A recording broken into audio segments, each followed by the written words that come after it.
आज जो हमने वो लड़के को देखा जो 40 साल का था, वो अपनी एसिडिटी एसिडिटी करके 2 दिन बर्बाद किया। मेरे को कल एसिडिटी हुई थी हाँ।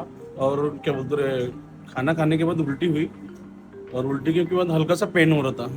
फिर आज क्या बोलते रहे, बहुत ज़्यादा पेन होने लगा वो। वो आज कल का जो एसिडिटी का दर्द है आज बढ़ गया, हाँ। तो आपको आज भी एसिडिटी लग रहा था वो? नहीं, मेरे को लगा एसिडिटी है, उसका थोड़ा पेन होगा करके मैं हल्का उसी में ध्यान था मेरा कि वो एसिडिटी हुई थी और उल्टी हुई तो उसकी वजह से छाती में जलन हो रहा होगा। हाँ। लेकिन आज बहुत यानी वो हो गया था बहुत ज़्यादा। ईसीजी में हमने देखा तो उसको हार्ट अटैक के चेंजेस थे। हार्ट अटैक यानी ST elevation in myocardial infarction type के जो चेंजेस प्रीकॉर्डियल लीड्स में। हमने 2D इको किया। 2D इको में उसका इजेक्शन फ्रैक्शन 40% और एंटीरियर वॉल में हाइपोकानेसिया। तो ये हमारा कंफर्म करता है कि उसे हार्ट अटैक है। जब हमने उसको एंजियोग्राफी कैथ लैब में लिया तो ये एंजियोग्राफी है जिसमें उसके एंजियोग्राफिकली लेफ्ट सिस्टम में सर्कमफ्लेक्स नॉर्मल है और एलएडी में एक्सेंट्रिक एक टाइट स्टेनोसिस है। तो ये left anterior descending artery which is supplying almost 60% of the myocardium. तो इसमें अगर आप गौर से देखोगे तो यहाँ पर एक अल्सरेटेड थ्रोम्बोटिक लीजन है।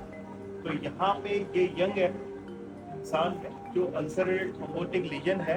अगर ये गलती से बंद हो जाता था तो इसका major part of myocardium damage होता था और उसको जो सप्लाई करने वाली सेप्टल आर्टरी है, अगर ये बंद हो जाती तो कंडक्शन डिस्टर्बेंस हो जाता, जिससे उसको अटैक के साथ साथ इलेक्ट्रिसिटी सप्लाई ऑफ हो सकता था। पेशेंट सडन कार्डियक अरेस्ट में जा सकता था।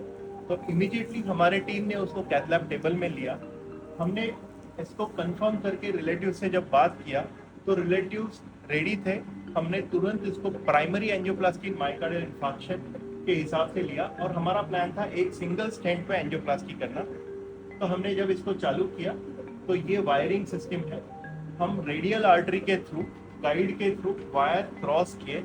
वायर क्रॉस होने के बाद फिर यहाँ पे हमने लीजन कंफर्म किया, उसका लेंथ कंफर्म किया और इसे एक स्पेशल मेथड जैसे कि डायरेक्ट एंजियोप्लास्टी, जहाँ पर थ्रोम्बोटिक लीजन को हम डायरेक्ट प्लास्टर करके उसका डिस्टल डिसलॉजमेंट प्रिवेंट करते हैं, further left ventricle dysfunction prevent करते हैं। तो डायरेक्ट एंजियोप्लास्टी विथ 4 mm के डायमीटर के स्टेंट के साथ उसको फिर हमने कंफर्म किया हर व्यू हर एंगल में, और कंफर्म होने के बाद उसे प्लेस करके ओपन किया।